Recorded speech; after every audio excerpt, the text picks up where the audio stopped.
ప్రజా వేదికలే పోరాట భూమిగా ప్రజలు పలికేటువంటి నీరాజనాలే తను సంపాదించినటువంటి ఆస్తిపాస్తులుగా భావించి ఎంతో వైవిధ్యంగా రాజకీయ పఠనాలని తిరిగి రాస్తున్నటువంటి king of politics, the visionary, victory leader, మన గౌరవనీయ ముఖ్యమంత్రి గారు శ్రీ యనమల రేవంత్ రెడ్డి గారిని మాట్లాడవలసిందిగా రిక్వెస్ట్ చేస్తున్నాము.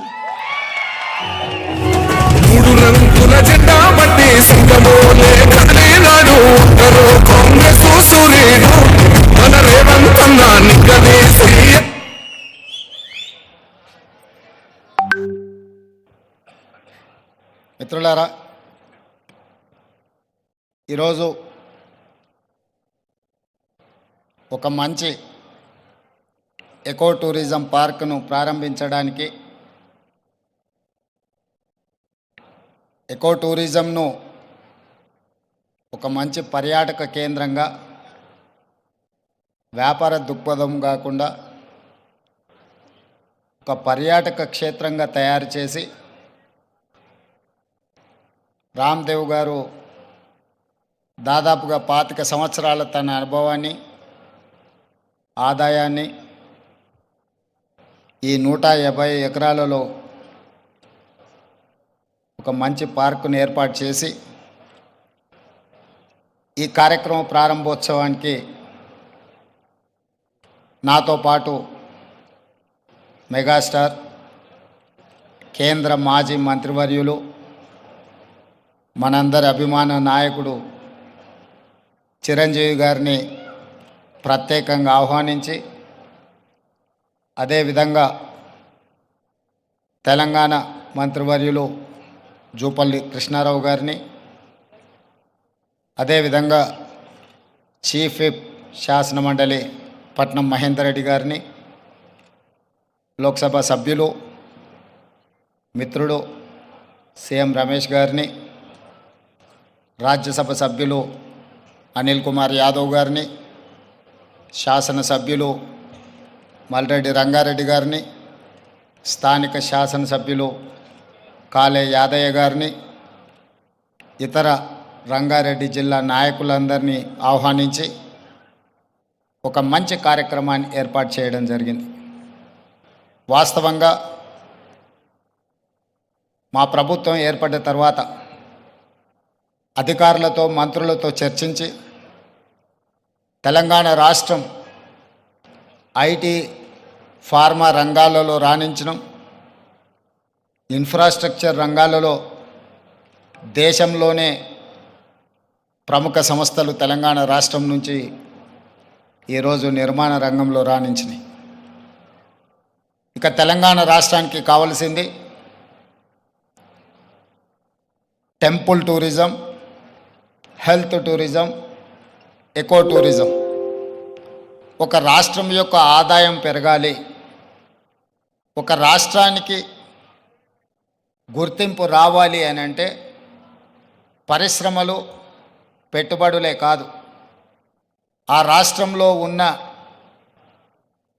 టెంపుల్ టూరిజం, ఎకో టూరిజమే ఆ రాష్ట్రం యొక్క ఆదాయాన్ని పెంచడమే కాకుండా రాష్ట్రం యొక్క గుర్తింపు, గౌరవాన్ని కూడా పెంచుతుంది.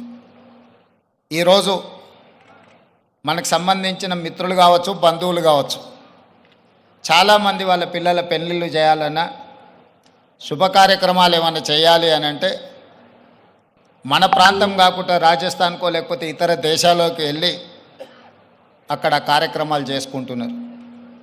దానికి ప్రధానమైన కారణం ఆ ప్రాంతంలో ఉండే టెంపుల్ టూరిజం, అదేవిధంగా ఎకో టూరిజం.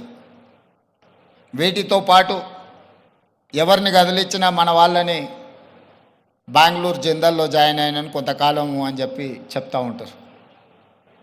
మనం ఈరోజు మందిరాలను దర్శించుకోవాలంటే తమిళనాడుకో ఇతర రాష్ట్రాలకో వెళ్తున్నాం.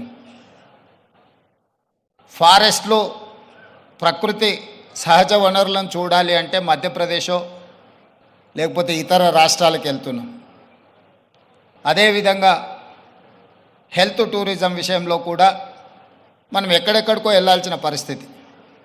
కానీ అన్ని సహజ వనరులు ఉన్న తెలంగాణ రాష్ట్రంలో ఇప్పటి వరకు ప్రభుత్వాల దృష్టి ఈ హెల్త్ టూరిజం మీద, ఎకో టూరిజం మీద, టెంపుల్ టూరిజం మీద ఫోకస్ లేకపోవడం వల్ల అద్భుతమైన ఆలయాలు ఉన్న తెలంగాణ రాష్ట్రం, అది 1000 స్తంభాల గుడి కావచ్చు, యునెస్కో గుర్తింపు పొందిన రామప్ప మందిరం కావచ్చు, లేకపోతే శ్రీశైలం కావచ్చు, రాజన్న వేములవాడ రాజన్న మందిరం కావచ్చు, ఇట్లాంటి చాలా మందిరాలు, ప్రపంచ ప్రఖ్యాతిగాంచిన మందిరాలు మన దగ్గర ఉన్నాయి. ఈరోజు కవాల్ కావచ్చు, tiger reserve forest, Nallamala tiger reserve forest కావచ్చు, జూపల్లి కృష్ణారావు గారు ప్రాతినిధ్యం వహిస్తున్న కొల్లాపూర్ ప్రాంతం, నల్లమల అటవీ ప్రాంతం, కృష్ణానది జలాలు ప్రవహిస్తున్న ప్రాంతం, అక్కడ మందిరాలకు, అక్కడ ప్రకృతి సహజ వనరులకు కొదవలేదు. మల్లెల తీర్థం లాంటి ప్రాంతాలు మన దగ్గర ఉన్నాయి. కానీ వీటికి ఇవ్వాల్సినంత ప్రాధాన్యత, తీసుకురావాల్సినంత గుర్తింపు తీసుకురాకపోవడం వల్ల మన రాష్ట్రంలో temple tourism, eco tourism, health tourism వెనుకబడుతున్నది. ఈరోజు ఎకో టూరిజంలో టూరిజం పాలసీని ఈ మధ్యలోనే శాసనసభలో మనం చర్చించినాం. దానికి మంత్రి జూపల్లి కృష్ణారావు గారే ఆ పాలసీ తయారీలో కీలక పాత్ర పోషించారు. రాబోయే కొద్ది రోజుల్లో టూరిజం పాలసీని తీసుకొచ్చి టూరిజం పాలసీలో ఎకో టూరిజంను ప్రోత్సహించాలని ఈరోజు మన ప్రభుత్వం ముందుకు వెళ్తున్నది. కానీ ప్రభుత్వానికంటే ముందే ఎకో టూరిజం ఈరోజు రామదేవరావు గారి ఏర్పాటు చేసిన 150 ఎకరాలలో ఒక అద్భుతాన్ని సృష్టించిండు. ఈ అద్భుతం వారికి ఒక్కరికి ఆదాయం తెచ్చిపెట్టేది కాదు, రాష్ట్రానికి కూడా ఆదాయం తెచ్చిపెడుతుంది, రాష్ట్రానికి కూడా గుర్తింపు, గౌరవం తెచ్చిపెడుతుంది. ఈరోజు మనం మొక్కలు కొనాలంటే గోదావరి జిల్లాలకు వెళ్ళాల్సిన పరిస్థితి. ఎవరైనా జూబ్లీహిల్స్, బంజారాహిల్స్ లేదా ప్రముఖులు ఎవరైనా ఇల్లు కట్టుకుంటున్నారు అని అంటే గోదావరి జిల్లాల నుంచి మొక్కలు తెప్పించుకునే పరిస్థితి నుంచి ఈరోజు వికారాబాద్, చెవెళ్ళ ప్రాంతం నుంచే ఎవరు ఇల్లు కట్టుకోవాలన్నా, ఇంతకుముందు పెద్దలు చిరంజీవి గారు చెప్పారు, 20 సంవత్సరాల క్రితమే వాళ్ళు ఇల్లు కట్టుకున్నప్పుడు జూబ్లీహిల్స్లో ఒక ప్రత్యేకమైన మొక్కల్ని పెట్టాలి అంటే రామ్దేవ్ గారి దగ్గర నేను తీసుకున్నాను. ఇది ఇంకా అభివృద్ధి పదం వైపు నడవాలి. ఈరోజు ఇక్కడ జరిగిన అభివృద్ధి ఇక్కడ మన కళ్ళకు కనిపిస్తున్నది 30%. నేను అనుకోవడం ఇంకొక సంవత్సరంన్నర తర్వాత ఇది ఒక అద్భుతమైన పర్యాటక క్షేత్రంగా మారుతుంది అనడంలో ఎలాంటి సందేహం లేదు. ఖచ్చితంగా ఇది ఆ దిశగా రాణిస్తుంది. ఇక్కడ మేము కొంతనే చూసినాం, మిగతా ఏర్పాట్లు కూడా అద్భుతంగా చేస్తున్నారు. దీంతోపాటు ఇంతకుముందే మా యాదయ్య గారు చెప్తున్నారు, వికారాబాద్కి హవా లాఖో రూపాయి కా దవా అని. వికారాబాదులో ఉన్న అడవిని ఆనాడు నిజాం సర్కార్ మెడిసినల్ ప్లాంట్స్ పెట్టి మీకు మొత్తం తెలంగాణ రాష్ట్రంలో ఉండే టెంపరేచర్ కంటే చిరంజీవి గారు వికారాబాద్లో వికారాబాద్ అటవీ ప్రాంతంలో 2-3% టెంపరేచర్ తక్కువ ఉంటుంది. లెప్రసీ వచ్చిన వాళ్ళని వీళ్ళని తీసుకొచ్చి ఇక్కడ వికారాబాద్ ప్లాంటేషన్ అక్కడ వదిలేస్తే 2 monthsలో ఆటోమేటిక్ ఏ ట్రీట్మెంట్ అవసరం లేదు. ఇక్కడ ఉండే ప్రకృతి సహజ వనరుల వల్ల వాళ్ళకి ఆ రోగం నివారించబడుతుంది. గతంలో మెడికల్ ట్రీట్మెంట్ లేనప్పుడు ఎవరికైనా లెప్రసీ వస్తే వాళ్ళ కుటుంబ సభ్యులను ఇక్కడ తీసుకొచ్చి వికారాబాద్లో వదిలేస్తే 2-3 నెలల తర్వాత వాళ్ళని మళ్ళీ తీసుకెళ్తే వాళ్ళు టీబీకి సంబంధించి ఏ సమస్య వచ్చినా ఇక్కడ ఆ కుటుంబ సభ్యులను వదిలేసిపోతే 2-3 నెలలలోనే ఆటోమేటిక్ ఇక్కడున్న ప్రకృతి సహజ వనరులతో వాళ్ళకి తగ్గిపోయేది. అంటే ఈ ప్రాంతానికి ఒక ప్రత్యేకత ఉన్నది. అందుకే ఈరోజు జిందాల్ లాంటి వాటికి ఎక్కడికో వెళ్ళడం కాదు, ఇక్కడనే పెద్ద పరిశ్రమలకు సంబంధించిన వ్యక్తులు తొందరలోనే ఇక్కడ పెద్ద ఎత్తున ఏర్పాటు చేయబోతున్నారు వికారాబాద్ ప్రాంతంలో. మొన్ననే దావోస్లో అగ్రిమెంట్ చేయడం జరిగింది. తొందరలో వికారాబాదు ప్రాంతాన్ని ఎకో టూరిజంలో పూర్తి స్థాయిలో అభివృద్ధి చెయ్యాలని ప్రభుత్వం ఏదైతే అనుకుంటుందో ఒక అడుగు ముందు ప్రభుత్వానికంటే రామ్దేవ్ గారు వేసి ఇంత మంచి వ్యవస్థని ఇక్కడ ఏర్పాటు చేసిండు. తొందరలో ఈ ప్రాంతం యొక్క అభివృద్ధికి ఇది ఒక ప్రాతిపదిక అవుతుంది. అందుకే ఈరోజు ఈ నిర్వాహకులను, రామ్దేవ్ గారిని మనస్ఫూర్తిగా తెలంగాణ రాష్ట్ర ప్రభుత్వం అభినందిస్తుంది. ఇంకా రావాలి ఇట్లాంటి పర్యాటక క్షేత్రాలు. ఇదొక వ్యాపార కేంద్రంగా కాకుండా పర్యాటక క్షేత్రంగా కూడా రాణిస్తుంది అనడంలో ఎలాంటి సందేహం లేదు. ఈరోజు నాతో పాటు చిరంజీవి గారు, సీఎం రమేష్ గారు, మా మంత్రులు, శాసనమండలి సభ్యులు, శాసనసభ్యులు అందరూ రావడం, ఇట్లా కార్యక్రమం రోజువారీగా ఎన్నో రాజకీయ కార్యక్రమాలలో పాల్గొంటుంటాం, కానీ ఈ కార్యక్రమంలో పాల్గొనడానికి ఒక ప్రత్యేకత ఉన్నది.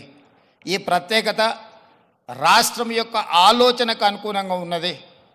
ఈరోజు రాష్ట్ర ప్రభుత్వం ఏదైతే ఎకో టూరిజం పాలసీలో ఇలాంటి పార్కులు మేము డెవలప్ చేయాలనుకుంటున్నామో, రాబోయే రోజుల్లో ఖాళీ వరి పండించడమే కాదు, ఇతర కమర్షియల్ క్రాప్స్ వైపు ఈరోజు వనాలు, ప్రకృతి వనాలను పెంచడానికి కూడా రైతులను ప్రోత్సహించడానికి ప్రభుత్వం వైపు నుంచి ప్రణాళికలు ఉన్నాయి.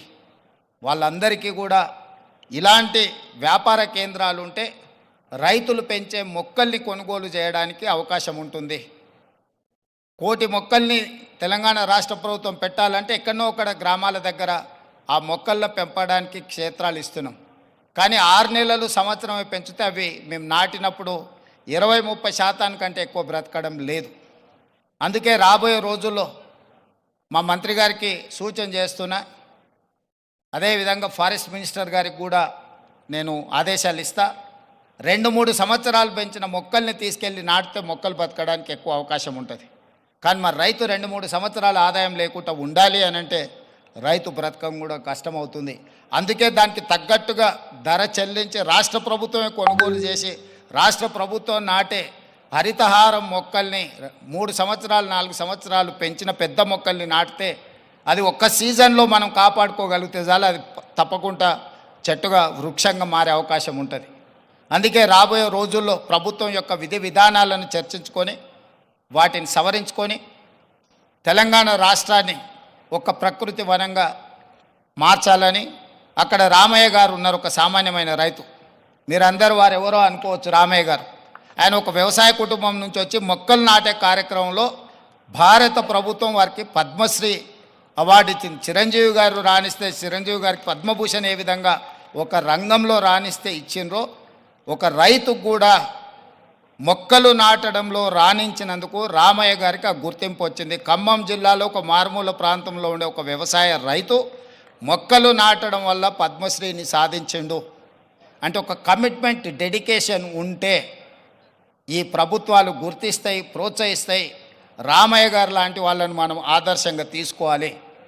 అందుకే ఈ మధ్యకాలంలో కేంద్ర ప్రభుత్వాన్ని కలిసినప్పుడు మాకే నాంపే ఎక్ పేట్ అంటే తల్లి పేరు మీద విద్యార్థులందరూ ఒక మొక్కను నాటి దాన్ని సంరక్షించాలనే ఒక విధానాన్ని ముందుకు తీసుకొస్తున్నాము.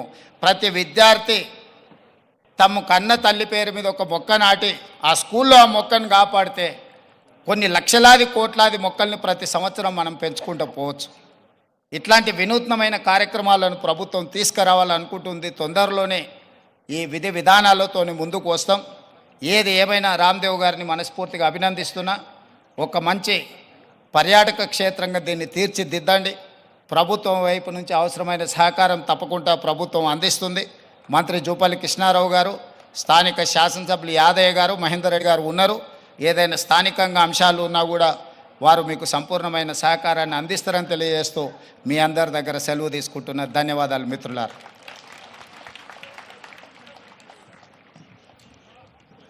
ముఖ్యమంత్రి గారికి హృదయపూర్వకమైనటువంటి కృతజ్ఞతలు తెలియజేస్తూ ఉన్నాము. అలాగే